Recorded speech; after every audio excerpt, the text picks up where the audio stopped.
You've probably heard something on the news about artificial intelligence and what's called Chat GPT, and there are other ones. Bing has an, excuse me, an AI interface. There's another one called Jasper. There's various things, and these are all really quite new. Excuse me. Chat GPT, for example, I think launched about 2 years ago, but it really made the news with a public launch in the fall, and they were surprised by how much interaction they got, which, I mean, I don't know why they wouldn't think that. Now, I'm going to give you a demonstration just of how you might use ChatGPT as a genealogist. But first, a couple of things. I asked ChatGPT to give me an explanation of what it is if I was giving a presentation to genealogists. And you can ask these kinds of plain language questions. And it gave me a pretty technologically advanced answer. And so I said, I don't like that. Just do that again, but make it simpler. And it can. And so it said to me, ChatGPT, I'm reading this to you. ChatGPT is a computer program that can talk to people like a human would. It uses fancy technology called artificial intelligence to understand questions and provide helpful answers. Genealogists, or people who study their family history, can use ChatGPT to learn more about the culture and society of their ancestors' time. They can ask ChatGPT questions about what life was like back then and get suggestions for where to look for more information. ChatGPT can also help genealogists come up with new ideas for research or connect with other people who know a lot about a certain topic. So that's really interesting. I also asked it, what can you not do? Because ChatGPT is unable to do a lot of things. And it said, ChatGPT has some limitations for genealogists. If the information provided is wrong or missing, the responses from ChatGPT may be incorrect. It's not a replacement for talking to experts or looking at primary sources. Also, ChatGPT may not be able to access all the information needed for research, especially if it's not available online. I want to add a couple of other things. ChatGPT lies. It lies to you. If you ask specific enough questions, sometimes it'll tell you, I can't tell you the answer to that. And other times it just makes up information whole cloth, which is, it's really unreliable for lots of things. But it's important to note first that we're at the very beginning, and it will only get better with time. And what it can do is really interesting. And so let me give you an example. So let me share my screen. I'm going to share that one right there. So this is what ChatGPT looks like. Now you would go to this link, chat.openai.com. You set up a username and password, and then you can just log in and start using it. It's quite easy to start using. And so I'm going to show you. Now I did a little test of this. I've done it a couple of times now. Interestingly, I get different answers each time. It's perhaps learning as it goes. I don't know. So I'm going to copy a question here that I had already asked it previously, and let's see what it comes up with. So my great-granduncle was named Duncan Edward Harrison. At one point, he was a pharmacist. He moved to Golden, Colorado in the mid-1800s and certainly lived there in 1870 as his name appears on the census. What can you find out about him? I'd be happy to find out more about Duncan Edward Harrison. So now this is really interesting because last night when I asked about Duncan Edward Harrison, it said, I have no idea who Duncan Edward Harrison in Golden, Colorado is. Never heard of him. Now, when I asked about Duncan Harrison, with the same thing, so I eliminate the Edward, it did know more about him. That was just yesterday. So the fact that today I can ask about Duncan Edward Harrison and there is an answer, super interesting. It says that he's a druggist. He was born in Illinois. That's not true. He was living in the household of William Stager, also a druggist. I don't believe that's true either. And so there's more information there. Just looking at it briefly, see, this is, so what we're seeing here, completely wrong. Okay, I think it's picked up another person entirely, but it didn't know about them yesterday. Let's say it did. Yesterday, it came up with some information. It found him in the 1870 census, and it said he's living with his two sons, his wife and his two sons. So just for the sake of interest, let's say it came up with something like that. I want to know more about Golden, Colorado. So what was Golden, Colorado, like in 1870. Small town, population of about 1,000. Interestingly, yesterday it was about 750. It was founded in 1859 during the gold rush. Super interesting. So it was named for the golden sands of Clear Creek. Yesterday, it was named for a man whose last name was Golden. So here you're seeing in clear form how it's really not that helpful for lots of things.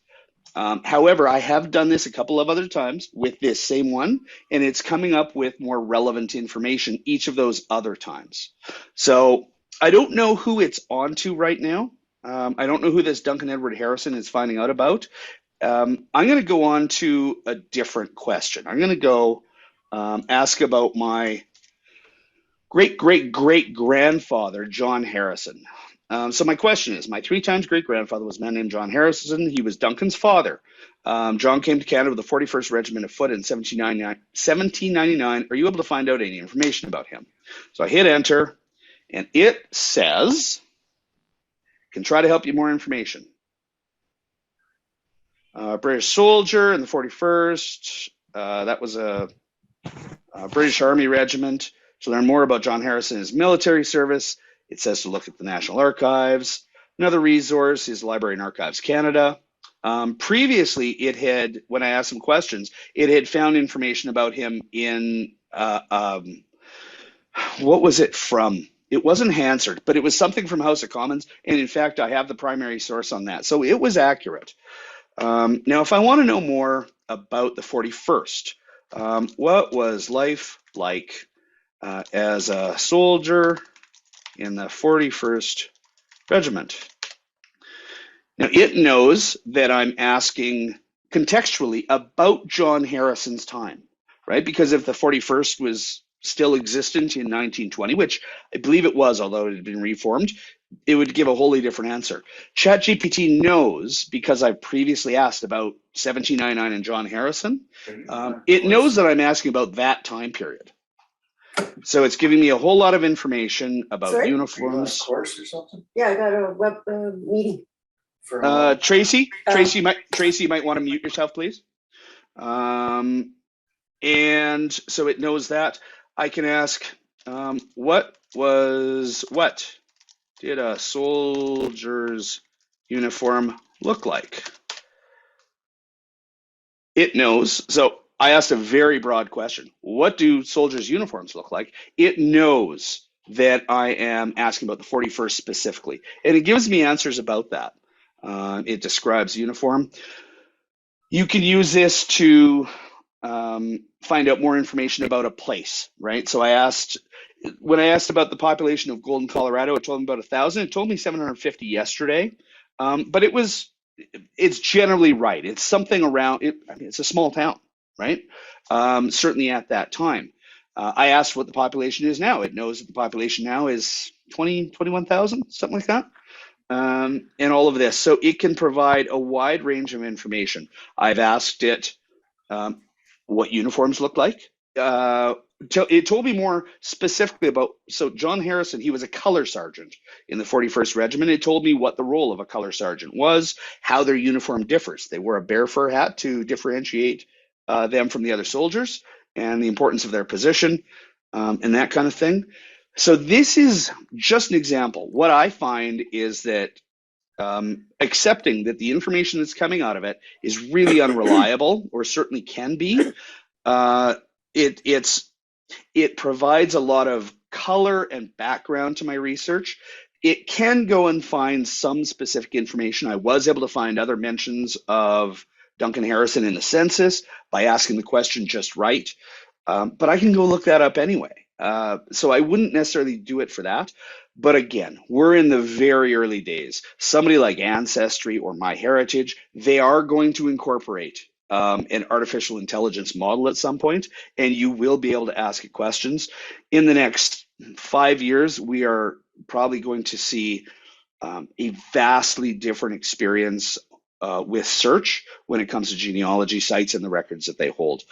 I hope that's interesting for you. If we do have time, I tried to be as quick as I could here. If we have a couple of minutes. If you have any questions, I'm happy to deal with it or happy to ask you a question on your behalf. I've played around with it myself, John. Yeah, it's fun, isn't it? Yeah, what's fun is to have it write a biography on yourself. So Mm. I'm a member of another group of adults, and I decided to run a biography on two of the gentlemen involved there, and I shared it with them at our last meeting. Apparently, both of them won the Order of Canada, and they didn't even know Good for them. it. Please send them my congratulations. I sure will. But it is useful. Let's say, for example, I'm researching a John Fogan in Newcastle upon Tyne, England, in about the end of the 19th century, and I wanted to have some background on what it was like there. So I asked the question of Chad. I said, "Give me a 300 word or less description of life living in Newcastle upon Tyne in 1790." And it came up with all kinds of background information I didn't know before, which makes a nice introduction if you're writing a chapter on your ancestors. Absolutely, and I've you can see over on the sidebar there, ancestor biography framework. I asked it to write a framework of what a biography might look like. And so it gave me this bullet point list, or sorry, a numbered list. Here's the kinds of things you might want to include. And then I asked it to write a sample biography about a fictional person, and it gave me what, one, two, seven paragraphs. You can use that as a framework for building your own biography. It's certainly very useful in all kinds of ways, accepting, of course, that the factual information that provides you may be completely made up or completely wrong.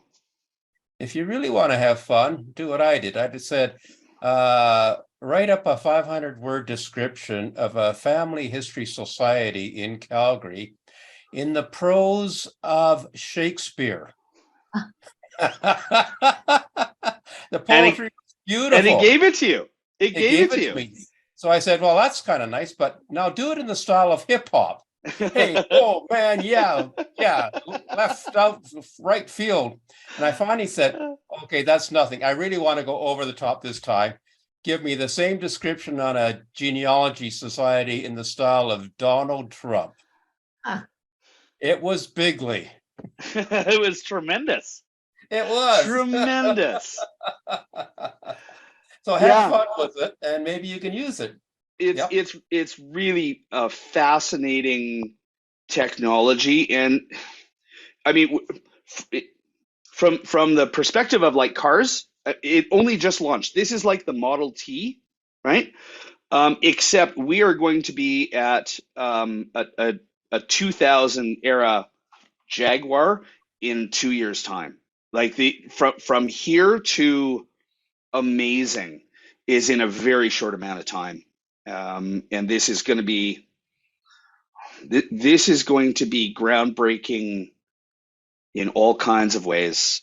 It's a world changing offering, and right now it's just very early, but it is helpful for genealogical research, and there are ways to definitely use it.